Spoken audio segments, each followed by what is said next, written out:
Today, I have a very special friend with me. If you're in the Southern Gospel realm of things, you know my friends, the Rivenbark Ministry. Well, this is Keith Rivenbark's wife, Renee. How are you doing today? I'm doing great, Andrew. How about you? I am well, and I am excited to have you here. So, share with us a little bit about how you became a fan of gospel music. Oh, wow. Well, that's got a little bit to do with my testimony. I was raised by my grandmother who had tremendous faith. And of course, every day gospel music would be playing. She was the kind that she worshiped out loud. As a small child, I began to love gospel music. And to this day, I absolutely love it. Wow. So, who were some of your earliest influences in gospel music you remember hearing? Oh man, Vestal Goodman. Um, you just the Crab family. I absolutely love Mr. Gerald Crab. We had the honor of him doing a revival for us. He is not just an awesome songwriter, singer, but boy, can he preach. And so, of course, the Crabs are absolutely one of my favorites. Again, Miss Vestal Goodman. I could go on and on. Karen Peck, I absolutely love her. Um, there's just so many great groups out there. That's awesome. So you wanted to come on the program to share your testimony, and we're going to give you that opportunity to share what you would like with our viewers and listeners right now. Absolutely. Anytime that I have the opportunity to give my testimony, I just love sharing the goodness of Jesus and what he's done for me and for my family. Um, my testimony is a little different than anybody else's, I think, because it's more about what my grandmother, who I said who raised me, what she went through, but the impact that it had on my life. Um, Back in 1977, her only daughter, which was my aunt, was brutally raped and murdered in Charleston, South Carolina. I am originally from South Carolina. When I married Keith, he says he brought me up here to God's country in North Carolina. But like I said, my grandmother had three children. She had my Uncle Kenny, my dad, and my Aunt Katie. And my Aunt Katie was brutally raped and murdered in Charleston in 1977. And when my Aunt Katie was murdered, she left behind a 6-year-old son. And at the time, my grandmama raised him for 2 years. And 2 years after having him, his dad came one day. His dad was in the military. He pulled up to grandmama's house one day and he put my cousin in the car and said, you're just never going to see him again. So within 2 years, my grandmother lost her only daughter and the only thing that she had left of her only daughter, which was her grandson. And like I said earlier, my grandmother was the type that she prayed out loud, she worshiped out loud. I'm sure there were times that, she prayed in silent, but, she was just very outspoken with her faith. Um, and so she would just worship day in and day out, kind of like Daniel. She prayed all day, every day. And so growing up as a child, my parents worked, so I was with my grandmama the majority of the time. I would hear these prayers, and she would pray for her children, her grandchildren. But the thing that she prayed for the most was to see this grandchild come home. And so, like I said, I heard this year after year after year, and life would move on, and we had not seen my cousin. And so I remember as a small child, Andrew, I'd lay down in her lap after school one day and I took a nap. I fell asleep. And while I was asleep in her lap, I had this dream. And in this dream, there was a knock at her back door. And I went to the back door and she said, "You go answer it." And before I could get to touch the door came open and there was this huge hand that covered the door. And it was so bright white that it was absolutely blinding. But the love that you felt coming out of this hand, you just wanted to be there. You wanted to go to where this hand was. And when the hand moved, my cousin Warren walked in the door. So I woke up immediately And I told my grandmother about this dream.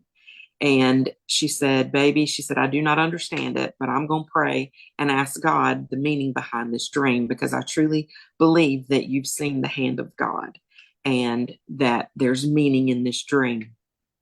So, again, I was only about 8, 9 years old. I didn't know what any of that meant. Um, she prayed about it. And I think it was a couple weeks later, she came to me and she said, the Lord told me that he's going to use you to bring Morn home.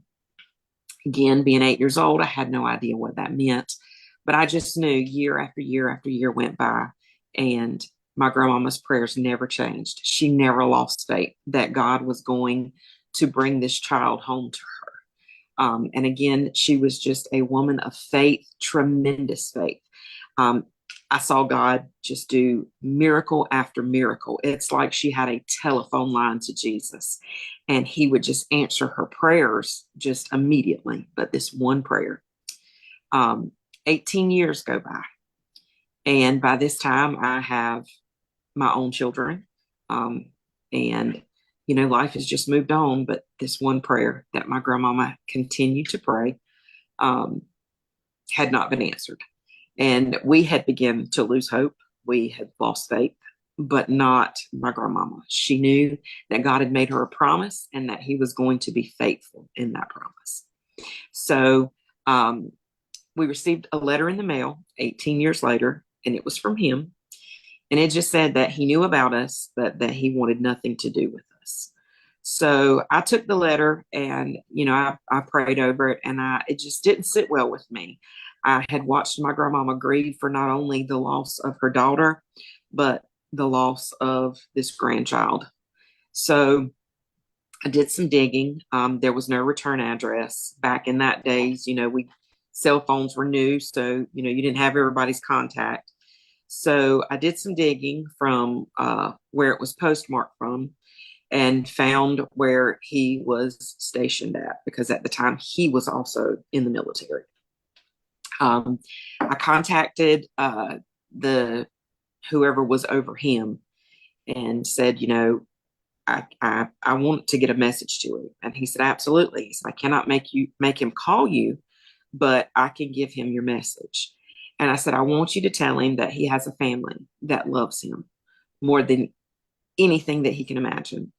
That there's never been a birthday, there's never been a Christmas that has not passed, that we have not thought about him, that his grandmama prays for him every day, and that we desperately want to see him. Well, a couple weeks go by, and just the way God works, Andrew, he is just such a phenomenal God. I get a phone call, and it is my cousin. And at the time, he was stationed in Virginia. But how God works, God was moving him back to Charleston, South Carolina, where he would only be about an hour, hour and a half away from where we live. Of course, the first thing he tells me is that he just wants a picture of his mother. All the pictures had been destroyed, and he could not remember his mom's face. And he also asked that he and I build a relationship before I let anybody else know that I have found him or that we're in, conversation together. So I agreed. And we would keep up through, phone calls here and there. And then he called me one day and asked me to come to Charleston when he got there. So I went, didn't tell any of my family where I was going or what I was doing. Went and spent the day with him. We talked about old memories. He could remember my grandmama's house. He could remember the house that I lived in as a child. So we just talked about a lot of memories, and, we built a rapport together. And, I said, you've really got to come and see grandmama. And he said, I don't think I'm ready. So, probably a month went by, and I was sitting at home one night, and I got a phone call, and it was him. And he was actually in the town where we live. So I went and met him, and I brought him to the house. I could not wait. My mom was in the yard. My dad was in the yard waiting, so excited to see him after so many years. So it was pretty late that night. So we decided that the next morning we would go over and he would get to see my grandmama. So the next morning, we get up and we walk across the street, and that same back door where I'd had the dream that God's hand had moved back and one walked in, that same back door, I knocked on the door and I moved out of the way. And my grandmama opened the door to see a prayer answered after 18 years. Wow. When I say that other than my children, that was the best day of my life, it absolutely was. To see my grandmama rejoice, to see God prove that, it doesn't matter how long it takes, he's still God and he'll still show up.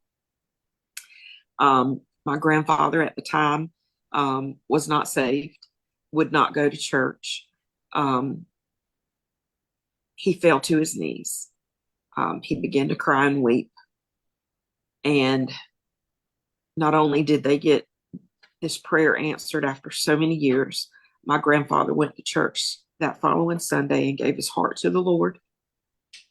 So it was just amazing to see what God had done. But, people say, well, Renee, why is it your testimony? I lost my grandmama about 15 years ago. And when I tell people, like, she was my rock, she just, like I said, she had this faith that was unbelievable. And so when she began to go down, and I knew that, she was ready to go home, she would tell me, I'm ready to go home. And I knew that it wasn't the house that she lived in. She was ready to go see Jesus. She told me, she said, I've asked the Lord why I had to go through a lot of the things that I went through. And he told me it was for you. And that hit me kind of wrong, because I'm like, Lord, I know that I haven't always lived for you, but, am I that horrible of a person that my grandmama had to go through such trying times? And the Lord spoke to me and said, you're a doubting Thomas. Those 18 years were not for her. She had never once doubted who I was. Those 18 years were for you to see who I am and that I'm always on time. So when we travel around and I feel that, the Lord will lay my testimony on my heart, I just want people to know that just because he doesn't show up in our time, it may not be in 2 days, 3 days, just because it may seem that he's 4 days late, he is always on time. He will never leave you. He will never forsake you. And during that time of waiting, praising, because he's going to show up and he's going to show out. And there's always somebody watching. This trial could not be for the person that is actually in it. It could be for somebody that's watching. So while you're in the waiting for God to show up, praising, because you never know who you're going to impact. Again, those 18 years were for me. I am who I am today. My faith today is because of those 18 years of watching my grandmama never, ever doubt God, ever. And so I hope that my testimony will help somebody that's in the waiting that doesn't understand what they're going through or why they're going through it. And the wait just seems like, where are you, God? When are you going to show up? Are you there? Absolutely, he's there. He's never left you. He never will. And just hold on to him, because he is an on-time God. Renee, what a powerful story about how God is on time. My goodness. We appreciate you sharing that so much. Well, I appreciate you having me here. I can't wait till you talk to Kayla tomorrow night. God is doing so many amazing things in Rivenbark Ministries.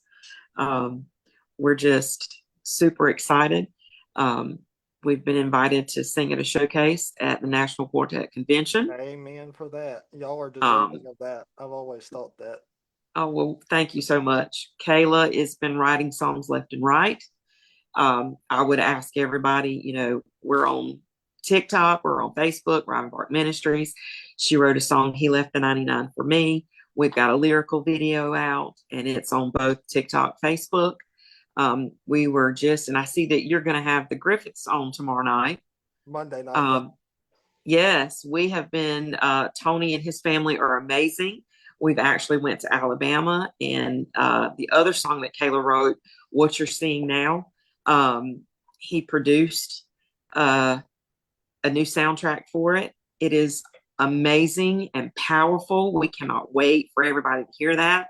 I would just highly suggest if anybody is lost a loved one, this song is just so uplifting. It just brings me so much peace. Um, she wrote it a couple years ago, shortly after she lost her father-in-law, and then my precious, godly father-in-law, my father-in-law that passed away, Keith's father and her grandfather. And it's called What You're Seeing Now. And it just talks about our loved ones in heaven and what they're seeing now. So yeah, if you can go and look it up on our Facebook, on TikTok, it's a powerful song. And I'm just so excited that God is using us to spread, his love and the gospel. He's just a good God. Well, Renee, thank you so much for coming on. God bless you. I love your family and keep on doing what you're doing because we need you out there. Well, listen, we love you. We love what you're doing. You keep doing what you're doing too. God bless you.